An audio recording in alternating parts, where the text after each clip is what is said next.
also believe that science has nothing to do with your creativity or imagination, and scientists are just some very boring people who are all the time thinking about mathematics or theorems. Well, that's not true. Science is intricately connected with your creativity, your imagination, and also your storytelling skills. And I'm going to prove this to you in the coming slides. So let's get started. So let's first define what is science. Science is simply a systematic way of understanding the natural world through your observation, experimentation, and reasoning. And yes, of course, it's based on evidence and logic, and it needs experiments to test those ideas which you have. The main thing is that it's constantly evolving with new discoveries. It is not a rigid body. And just imagine what would happen, what the world would be without science. It would be probably a very dark place because we would be ruled by myths or traditions that have been handed out since generations. And the beauty of science is that people actually change their minds based on new evidence. That is something that Darrell Ray said. And yes, the best part is that it makes your mind very flexible, very open to new ideas. So, how is science connected to creativity, curiosity, imagination? Well, curiosity is simply asking, what if I do it this way? What if this happens that way? Various ways, or wondering. So, science is also about that. You have to ask questions, you have to be curious if you're a good scientist. Second thing is creativity.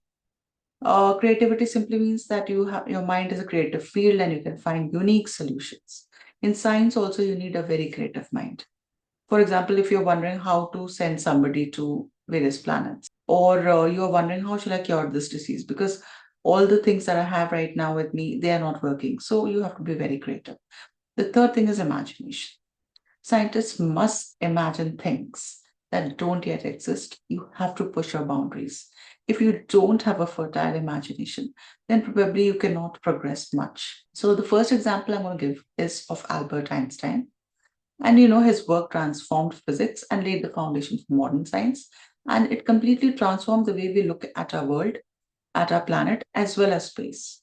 He gave various theories of special relativity, mass energy equivalence, photoelectric effect. But what most people don't know is that he had first imagined himself riding a beam of light.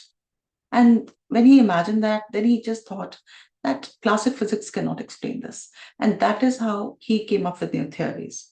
Now, Einstein was the one who said that imagination is even more important than knowledge. The second example is Kekulé, who was the one who discovered the structure of benzene.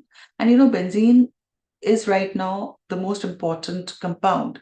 It is used to make your medicines, pharmaceuticals, plastics, polymers, dyes, perfumes, everything. And Kekulé had a dream. He dreamt of Ouroboros. A Ouroboros is an ancient symbol which depicts a snake or a dragon, which is eating its own tail. And it represents infinity and self-renewal. And that is how he got started thinking that maybe benzene could be exactly like a snake eating its own tail. And that is how the ring structure of benzene was proposed. And Kekulé had said, let us learn to dream, gentlemen, and then we shall perhaps find the truth. Third example is of Isaac Newton, who discovered gravity. And we all know how he did that. He was sitting under a tree and he saw that an apple is falling down on the ground. And instead of just taking it for granted that this is how it happens, he started wondering, why do apples fall down on earth? And as he wondered, he laid down the rules of gravity, 3 laws of motion, calculus, as well as nature of law and art. And Newton said that I was like a boy on the seashore, while the great ocean of truth lay undiscovered before. Now, that is such a beautiful and creative thing to say. Coming to Archimedes, who proposed the principle of buoyancy. And of course, his Eureka statement is known by everyone. He actually sat down in a bathtub. He looked at the water which got displaced the moment he sat down and started thinking. And the moment he thought of the answer, he got so excited that he ran out saying Eureka.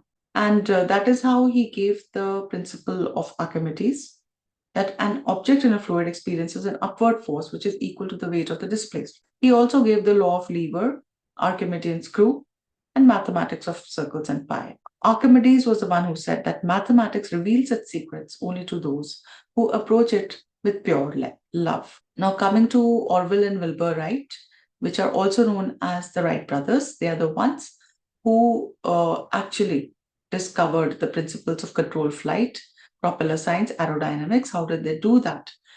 In 1903, they had their first flight. Even though it was only for 12 seconds, it was a major victory. And their aircraft was known as the Wright Flyer. And they had actually sat down and looked at birds for hours. They looked at the shape of birds, and then they had imagined how the first aircraft is going to be. Until today, the aircrafts that we have now are based on their designs.